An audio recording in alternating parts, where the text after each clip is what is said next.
Lures of the day. Stanley original casting jig and the Hales crawworm, which was one of the first crawworms ever to hit the market, and they're back in production now. Stanley was also the very first one to soup up a jig to where we all used them. Used to get them on cars with like 10 on a card at old tackle shops. Yeah, you old farts might remember that too. But just wanted to dedicate today's show to Stanley jigs because unfortunately a couple of days ago we lost Lonnie Stanley. He was the king of jigs. He was a bad dude on the tournament trail too. I mean, he was always in the money somewhere. Lonnie was a good guy. We offer our condolences to his family. So, baits of the day. Aren't they beautiful? Still use these. This is my number one jig. This is my go-to jig right here. So, to get back on topic, welcome back to part 6 of Simplify Your Fishing. Welcome to Bassin 101. I'm Todd here with you, helping others to keep it simple. So, let's go on with today's deal. Are you ready to run and gun? It's time for blast off. Let's go.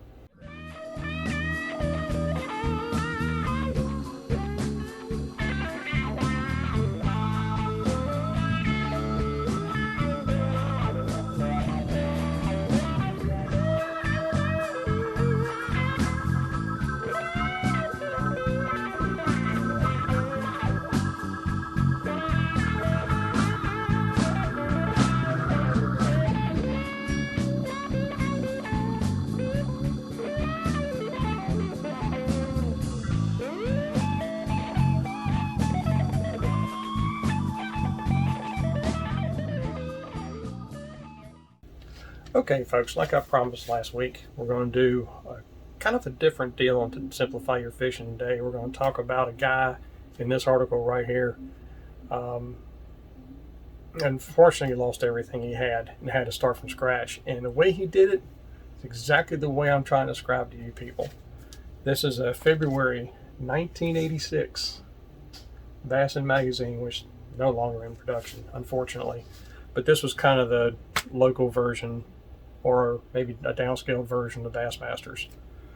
But they have some really cool stuff in these magazines, and I've got a very small collection of them. But I've had these since I was a kid, as you can tell from the masking tape. So anyway, the article is called The Lucky Seven. It's an article by Darrell Black, right here. And what this is about, it's about Bob Hornstrom. And let me see the articles here. And what the deal is he was a local tournament fisherman, and he also logged everything that he caught and was really good at catching big largemouth and big smallmouth up there in Pennsylvania. What happened, he got into some heavy water one day and it sank his boat. So he lost everything in the boat, and he said he used to have tackle boxes and rods and everything all over the boat. So he had to start from scratch. He did it in a very simple format because he realized to himself, hey, I always fish waters 15 feet and less.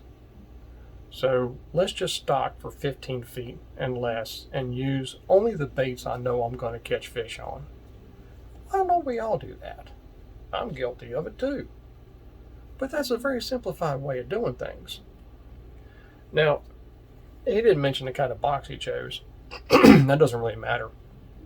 But what he chose, now remember, this is 1986. This is about 35 years ago, so some of these baits might seem extremely simplified. But it is what it is. Called Bass back then. Bass don't read magazines. Why wouldn't it catch fish today? So one of the first lures that he mentioned in the article was a jigging spoon. A Hopkins Shorty, 3/4 ounce Hopkins Shorty. As far as I'm concerned, is there any other jigging spoon? I mean, that's kind of the jigging spoon, that shape, and that fall rate and everything is kind of what other companies copied. You can even get molds of it, and just not the Hopkins Shorty. So that's just one of those deals. But whenever he jigged a Hopkins Shorty spoon. And that was pretty much in the fall when he did stuff like that. The other bait that he had in the lineup, number 2, is a 1/4 ounce spinnerbait, single Colorado blade, chartreuse with a Mr. Twister chartreuse double tail on the back of it. And he would throw that early in the spring, barely pumping it. As the water warmed up, he would start burning it faster and faster and faster. He relegated his lures as far as how he fished them per water temperature. So that's how he always did everything, especially with the spinnerbait. The warmer the water, the faster he fished it. The colder the water, the slower he fished it. But he fished it all year round. Never had an issue with it. The other lure he had was a jig and pig. Duh. So he carried black and brown, and he threw with 3/8. He also kept a 1/2 ounce in case it got a little windy, which is kind of what I do. I keep a 1/2 ounce only if it's windy, or if I really want an extremely fast fall from a jig. And he would choose black and brown and use the pork chunk on the back, which they're back now too. But you can use a plastic trailer. It's not going to hurt nothing. They even had plastic trailers back then. So you can use whatever you want in a situation like that. The 4th item that he had was a plastic worm. Now what he chose was a culprit, which there's a advertisement in here for the new culprits. If that kind of tells you anything. It's about late 84, 85 when they come out. And he carries purple, blue, and black. That's pretty simple. Blue is pretty good for all year round, especially in the summer. Blue is good in the summer. I can remember a long time ago when I met him, I said, "What's the best worm color to throw?" He says, "Any color's fine as long as it's blue." There you go on that one. That's typical Bill Dance answer. But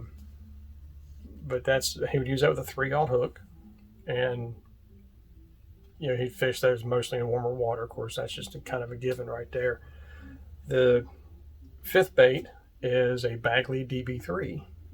Now, to those of you who don't know what a Bagley DB3 is, it's a deep diving crankbait. Discontinued now. They tried to bring them back a few years ago, but they were not very well built. But the chartreuse black back was his main color. That's the one he threw, and that's when he wanted deep crank. The 6th one that he had was a standard shad wrap, and it was in a shad pattern. And so there you go. You got a deep running crankbait, and you got a crankbait that runs about 5 to 8 feet deep. Perfect deal right there. And then the 7th and last one is a Zara Spook. And he said he chose a Zara Spook because it kind of does a little bit everything the way he wanted it to do. It's not really the popper or the prop bait, nothing like that, but he said he likes to cover water when he fishes a topwater bait. So that's exactly what he used, and that is one of the best ones. A walking bait is absolutely one of the best as far as covering water. And believe it or not, guys, he had these 7 lures on 2 rods. Talk about simplifying. Now, by today's standards, they might seem a little unorthodox, but they worked for him, so what's wrong with that? He used Ambassador XL reels, which were new back in the day, push-button reels. Or actually, they were thumb bar reels. I'll take that back. They were thumb bar reels. He used one 5.5-foot pistol grip that was a medium heavy. And on that rod, he kept 14-pound test. And he threw, let's see if I remember, he threw the spoon, the spook, the shad wrap, and the spinnerbait. That's what he threw on that rod. The other rod he had was a Fenwick Iron Hawk, 7.5-foot flipping stick. And on that one, he kept 17 to 20-pound test. And what he threw on that was the jig, the worm, and the big Bagley DB3. And all you guys are thinking, man, we cranking with 17, 20-pound tests like that? Well, remember, he didn't fish anything less than 15 feet. Or he only fished 15 feet and less. A DB3 is going to kiss 11, 12 foot with that kind of pound test. But if you do the old Paul Elias kneeling reel, showing my age here, but you do the old Paul Elias kneeling reel, you can hit 15 feet with that thing. So that's just kind of the deal. It's keeping it simplified. He knew where he was fishing. He knew what he was going to fish, the kind of water he fished, and that's exactly what he did. And that was a really good article. And years and years and years went by, and I completely forgot that article was even in this magazine until I ran across it several years ago, and I was like, there's the deal right there. Why didn't I ever think of that? Next week, I'm going to do a Part 7 series using a Larry Nixon article from Bassmaster from 1986, I believe, and on how to stock a tackle box. And it's a really good deal. I mean, it's a really good article. Larry did a really good, he always does good articles. It's a really good deal. And it's one that I have been reading on and on and on and on for years. As a matter of fact, I'm glad I found another copy on eBay because I pretty much wore mine out. I've read that article so many times over the years. So I hope this helps you out a little bit, guys. Kind of get you to thinking again. Kind of helping out with the deal. Again, shout out to Stanley Jiggs. Our condolences are towards y'all, man. That was the man right there, Lonnie Stanley. So just, again, want to dedicate this video to him. May the Father bless you and keep you in Yeshua's name. And we will catch you next time. Until then, tight lines. See you then.